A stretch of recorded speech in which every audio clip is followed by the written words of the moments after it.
Chers amis fidèles de notre page web, pour exercer sa mission de fils et d'envoyé du Père, Jésus a bien pu parcourir des villes et des villages pour annoncer la bonne nouvelle du salut. Et dans l'évangile que nous allons entendre, Saint Marc nous le rapporte. Quelques jours après la guérison d'un lépreux, Jésus revint à Capharnaüm. Mais tenez-vous bien, avant ce retour à Capharnaüm, il est bon pour moi de rappeler que Jésus avait accompli d'abord bien des miracles. Il y a eu la guérison de la belle-mère de Simon. Ensuite, il y a eu la guérison du lépreux, le texte que nous avons entendu hier. Et ainsi, plusieurs autres malades qui étaient atteints de divers maux, d'esprits mauvais. Et c'est alors que notre Christ va se faire une renommée dans toute la Galilée, dans tout Capharnaüm. Et cela va encourager beaucoup de malades à venir le rencontrer. Et Saint Marc nous le dit. Un jour, la foule se faisait si nombreuse qu'il était impossible d'entrer dans la maison par la porte habituelle. Et alors, un paralysé se fit amener sur un brancard jusqu'à lui par 4 hommes bien déterminés qui étaient empressés de lui porter un secours.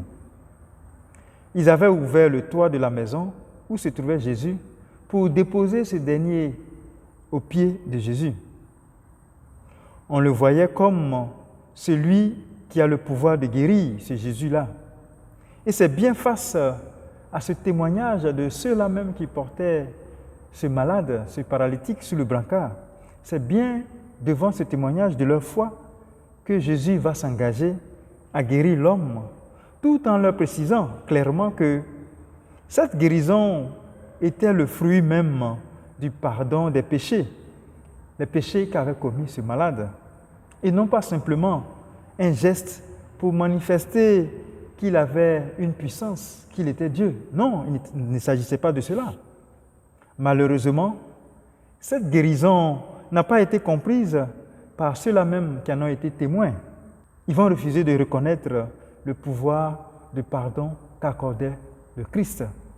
Et puis, ils vont l'accuser de blasphème. Selon eux, seul Dieu pouvait pardonner les péchés. Mais au fond, ils refusaient de reconnaître toute la divinité de Jésus-Christ. Mes chers amis, cette attitude n'est rien d'autre qu'un aveuglement, une attitude d'incrédule. Et bien souvent, nous nous laissons gagner par ces actes-là. Tes péchés sont pardonnés, ou lève-toi, prends ton brancard et marche. C'est en cela que Jésus a conclu la guérison du paralytique. On se doit de le dire aujourd'hui. Heureux donc tous ceux et celles qui sont assurés par la foi de la miséricorde et du pardon de Dieu. Dieu est celui-là qui voit. Dieu est celui-là qui voit et qui aime. Et il nous faut le rencontrer dans un cœur à cœur pour que le pardon qu'il nous accorde soit un vrai pardon.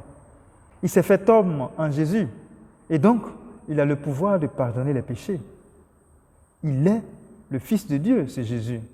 Il est lui-même Dieu. Et il désire que nous recevions le pardon de Dieu et celui des hommes au sein des différentes communautés de vie. Que Dieu nous en donne vraiment la grâce.